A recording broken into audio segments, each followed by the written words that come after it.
Well, that was a goal by Sandro Tonali worthy of winning any football match. I have never seen a goal scored like that since back in the day with Cisse at Stamford Bridge, of course, when he hit that wonder strike.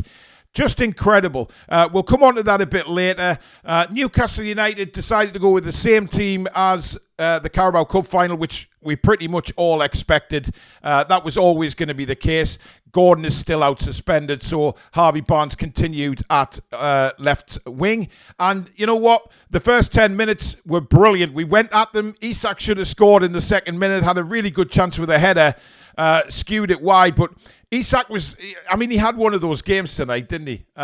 In which he's just brilliant at times and then absolutely mind-numbingly infuriating at other times. When he's on one-on-ones. It's just unbelievable. But like I said, the first 10 minutes were good. We were knocking the ball around. Then we seemed to let Brentford back into the game. Now, we looked dangerous every time we went forward in that first half. No doubt about it in my mind. Every time we went forward, it just wasn't happening though. The final ball or opportunities were being missed. Brentford, you know, they came into the game definitely in the first half, but Nick Pope didn't have a save to make. You know, they had plenty of corners and they had a couple of shots from Mbeumo which went over the bar, but nothing to test the goalkeeper. And, you know, you're thinking it's going to pan out to be 0-0 at half-time after Isak went through. Listen, I don't know what goes through Isak's head when he's in that situation, because there was once he could have played Harvey Barnes in, or once he'd beaten the defender, he could have just put the ball in the corner of the net, 1-0, everybody's happy. But for some reason, he decides to dipsy-doodle with it. And if you can remember back to the away game at Brentford, he did exactly the same thing. I don't know what it is about Isak and one-on-ones, but somehow they just never seem to happen for him. I don't know whether it's a rush of blood to the head or he's an instinctive finisher, Isak, isn't he? So whether he's sort of, when he gets time to think about what he's doing, that's when he kind of messes things up. But then he tries to chip it to the back post to Harvey Barnes, who instinctively nods it in, of course, but he's offside. And Harvey Barnes is absolutely furious with him, saying, why didn't you shoot? Why didn't you just put it in the back of the net? At least I think that's what he was saying. Or, why didn't you play me through when you first beat the defender? I was clearly onside. But nevertheless, you know, we're ranting and raving about it. And then a minute later, brilliant move from Newcastle. Joe Linton's lovely little back heel sets Bruno away. Bruno then plays it out to Jacob Murphy. Murphy puts in one of those fabulous crosses that we know he can do. And who is there? Alexander Isak. Side foots it. Yes, it takes a little flick off Mbeumo's boot as well, but it was going in anyway. And Newcastle United take the lead. And all is forgiven Alexander Isak. You know, but that's what having a striker like Isak is all about. You know, he will, you know, there's been some great players play for Newcastle in the past, but those great players have also been infuriated at times thinking, what are you doing? But listen, whether it's a confidence thing with Isak on one-on-ones or he's just too confident on one-on-ones, I don't know what it is. But listen, that finish, it was a brilliant cross by Murphy, and it's another assist for him, finished off by Isak. But coming off at half-time, I had to laugh because the cameras went to Harvey Barnes, and he looked like a red rag to a bull. He was absolutely fuming. So I kind of thought maybe he expected the ball to be played in by Isak instead of him trying to dipsy-doodle and beat the goalkeeper and then clip it across to Harvey Barnes. It was never going to happen. And, of course, Barnes comes off in a bit of a rage. Now, to be honest, Harvey Barnes had a very good first half. In fact, I thought he had a very good game tonight, Harvey Barnes. Deserved a goal. Didn't quite happen for him, but in my eyes, definitely deserved a goal. It was unfortunate that he didn't get one. Had a couple of opportunities, but made himself available all night, was a danger all night.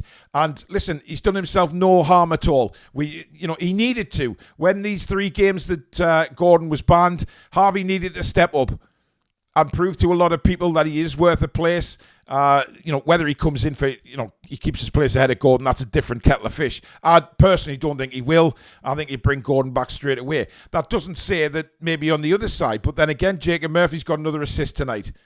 Murphy, I thought, was dreadful the first 20 minutes, by the way. He couldn't pass a ball in. But we've seen that so many times from Jacob Murphy. And then he provides a brilliant cross like that. Just a really strange first half. Second half, though, I think we started the second half very well. We started with a lot of intent. There was some good movement again from us. Some great opportunities again went begging. But then, as Newcastle tend to do, they stabbed themselves in the foot. Ball clipped in by Mbeumo looking for Vissa. He gets there ahead of Nick Pope, and it's a penalty. I mean, I said a penalty straight away without VAR. Vissa, he's very clever at that. But I don't think Nick Pope expected him to get there as quick as he actually did. And Nick Pope seemed very slow going down, if I'm openly honest. He seemed very, very slow going down to get the ball. Vissa nipped in front of him, got the ball first, and then, of course, the penalty, and Mbeumo tucks it away. What I'm very surprised about with the penalty, by the way, is that Nick Pope didn't go to the left. He dived right. And the strange thing is goalkeepers normally do the homework with penalty takers, and Mbeumo, all 5 of his last penalties before tonight went in the same place that he put it tonight.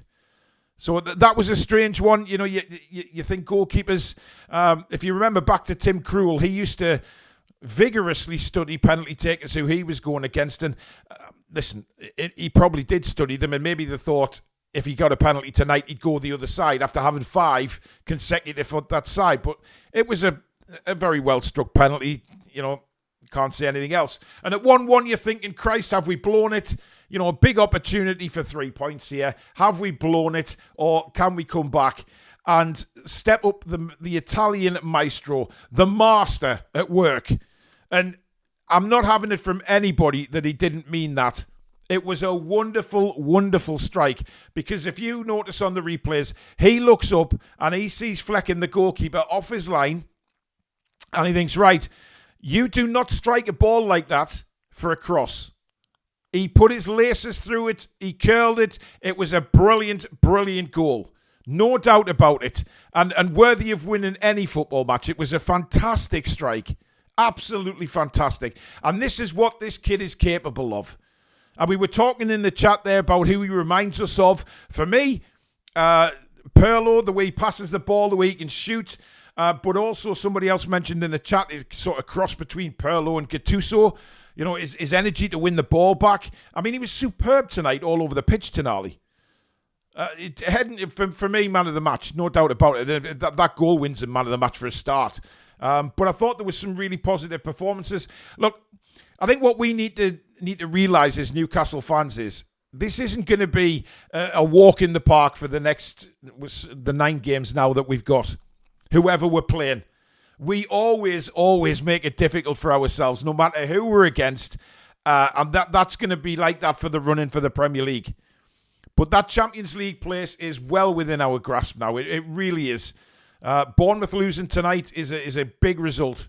I think that they've just lost a little bit of form recently, and hopefully that cup win that'll inspire us to bigger things at the end of the season, where we can celebrate being in the top 5. I genuinely believe we'll finish top 5. But I don't think it's going to be as straightforward. Every game seems to be like a massive roller coaster with Newcastle United, and this one is no different. No different at all. The next 9 games, it's going to be up, it's going to be down, it's going to be squeaky bum time all the way through. And that is just being a Newcastle United fan. 1 minute we're on a high, next minute we're down on a low, next minute we're boosted with a high again, like Tonali's goal tonight.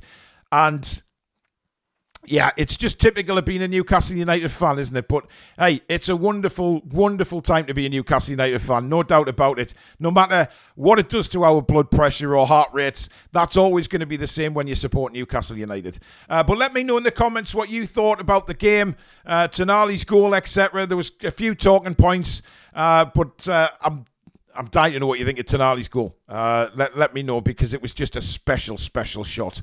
But it's 3 points more importantly. That's the most important thing that came out of tonight. Burn and Schär were very, very good again. Quite solid, actually. Some of Schär's passing tonight was back to his best, really. So, really good to see. But thank you very much for watching. If you have enjoyed the video, hit that thumbs up, guys. And, of course, if you're new to the channel and you like what you see, please do subscribe. It is free to do so. And make sure you hit that notification bell so you never miss an upload or a live show. But thank you very much for watching, guys. We'll see you soon. Take care.